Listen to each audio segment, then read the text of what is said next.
Hello guys, welcome back to my channel. അപ്പം നിങ്ങൾ thumbnail കണ്ട പോലെ തന്നെ ഇന്ന് നമ്മളൊരു ഷാപ്പിൽ തലക്കറിയാണ് വെക്കാൻ പോകുന്നത്. അപ്പോൾ ഇതെൻ്റെ ചാനലിൽ ഫസ്റ്റ് ഫുൾ വീഡിയോ ആണ്. നമ്മളിവിടെ കറി വെക്കാൻ എടുത്തേക്കുന്നത് കേരത്തലയാണ്, കേരമീൻ്റെ തലയാണ്. അപ്പോൾ അതിനാവശ്യമായ കൊച്ചുള്ളിയും ഇഞ്ചിയും വെളുത്തുള്ളിയൊക്കെ നമ്മൾ നന്നാക്കി എടുക്കുന്നുണ്ട്. അങ്ങനെ നമ്മൾ കൊച്ചുള്ളി ഇഞ്ചിയും വെളുത്തുള്ളിയൊക്കെ നന്നാക്കി എടുത്തിട്ടുണ്ട്. ഇനി അതൊക്കെ കഴുകി ഒന്ന് അരിഞ്ഞെടുക്കാം. അപ്പോഴത്തേക്ക് ഇത് മീനൊക്കെ കഴുകി വെച്ചിട്ടുണ്ട് അമ്മ. കുടംപുള്ളിയും വെള്ളത്തിൽ ഇട്ടിട്ടുണ്ട്. അങ്ങനെ നമ്മുടെ പാത്രം ചൂടായി വരുമ്പോഴത്തേക്ക് നമുക്കതിലേക്ക് വെളിച്ചെണ്ണ ചേർത്ത് കൊടുക്കാം. വെളിച്ചെണ്ണ ഒന്ന് ചൂടായി വരുമ്പോഴത്തേക്ക് അതിലേക്ക് ഉലുവ ചേർത്ത് കൊടുക്കുന്നുണ്ട്. ഉലുവ ഒന്ന് പൊട്ടി തുടങ്ങുമ്പോഴത്തേക്ക് നമുക്കതിലേക്ക് കടുക് ചേർത്ത് കൊടുക്കാം. കടുക് പൊട്ടി വരുമ്പോഴത്തേക്ക് നമുക്ക് ആവശ്യത്തിനുള്ള കൊച്ചുള്ളി ചേർത്ത് കൊടുക്കാം.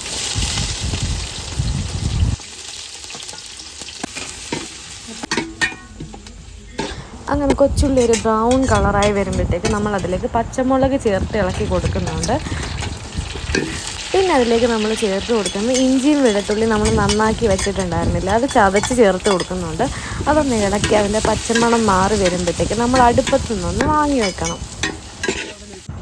ഇനി നമ്മളിതിലേക്ക് പൊടികൾ ചേർത്ത് കൊടുക്കാൻ പോവുകയാണ്. അപ്പോൾ ആദ്യം കുരുമുളക് പൊടി ചേർത്ത് കൊടുത്തിട്ടുണ്ടായിരുന്നു. അടുത്തതായിട്ട് നമ്മൾ ഉലുവാപ്പൊടിയാണ് ചേർത്ത് കൊടുക്കുന്നത്. ഉലുവാപ്പൊടി ഓൾറെഡി ഉലുവ നമ്മൾ കടുക് പൊട്ടിക്കുന്നതിന് മുമ്പ് പൊട്ടിച്ചിട്ടുണ്ട്. അപ്പോൾ അത് കണക്കാക്കിയിട്ട് വേണം ബാക്കി പൊടി ചേർത്ത് കൊടുക്കാൻ. പിന്നെ നമ്മൾ മഞ്ഞൾപ്പൊടി ചേർത്ത് കൊടുക്കുന്നുണ്ട്. അടുത്തതായി നമുക്ക് മുളക് പൊടിയും മല്ലിപ്പൊടിയും ചേർത്ത് കൊടുക്കാം. അത് ഓരോരുത്തർക്കും ഇഷ്ടം. എരിവ് തോനെയും വേണമെന്നുണ്ടെങ്കിൽ മുളക് പൊടി തോനെയും ചേർക്കണം, അത് കണക്കാക്കിയിട്ട്. ആ മുളക് പൊടി ചേർത്ത് കൊടുത്തു, മല്ലിപ്പൊടി ചേർത്ത് കൊടുക്കുന്നുണ്ട്.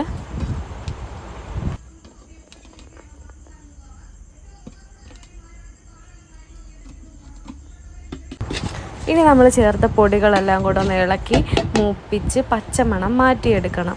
പച്ചമണം മാറി വരുമ്പോഴത്തേക്ക് നമുക്കതിലേക്ക് കുടംപുളി ചേർത്ത് കൊടുക്കാം. വെള്ളത്തിൽ കുതിരാൻ വെച്ചിട്ടുണ്ടായിരുന്നു. ആ കുടംപുളി ചേർത്ത് ഒന്ന് ഇളക്കിയതിന് ശേഷം കറിക്ക് ആവശ്യമായ വെള്ളം ചേർത്ത് കൊടുക്കാം. നമുക്ക് വെള്ളം ഒഴിച്ച ശേഷം നമുക്ക് കട്ടകളൊന്നുമില്ലാതെ പൊടിയെല്ലാം ഇളക്കി മിക്സ് ചെയ്ത് കലക്കിയെടുക്കണം.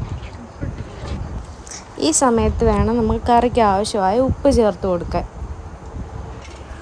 അങ്ങനെ കുറച്ച് കറിവേപ്പിലയും കൂടെ ചേർത്തിട്ട് നമ്മൾ കറി ഒന്ന് അരപ്പൊന്ന് തിളയ്ക്കാൻ വേണ്ടി അടച്ച് വെക്കുന്നുണ്ട്.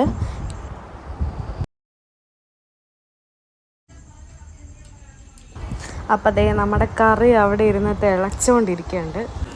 അങ്ങനെ നമ്മുടെ കറിയൊക്കെ തിളച്ച് വന്നിട്ടുണ്ട്. ഇനി നമുക്ക് ഉപ്പും പുളിയും ഈ സമയത്ത് നോക്കാം. ഉപ്പ് കുറവുണ്ടെങ്കിലോ പുളി കുറവുണ്ടെങ്കിലോ ആവശ്യത്തിന് ഇപ്പോൾ ചേർത്ത് കൊടുക്കാം. അതിനുശേഷം നമ്മൾ കഴുകി വൃത്തിയാക്കി വെച്ചിരുന്ന മീൻ ചേർത്ത് കൊടുക്കുന്നുണ്ട്. മീൻ ഓരോന്നോരോന്നായിട്ട് നമ്മൾ ചേർത്ത് വെച്ച് കൊടുക്കുന്നുണ്ട്.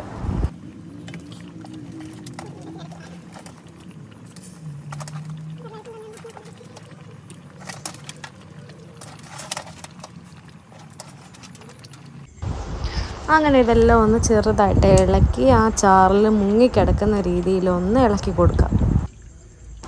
അതിനുശേഷം നമ്മളൊരു മൂടി വെച്ച് അടച്ച് മീനൊക്കെ വേവാൻ വേണ്ടി വെക്കുന്നുണ്ട്.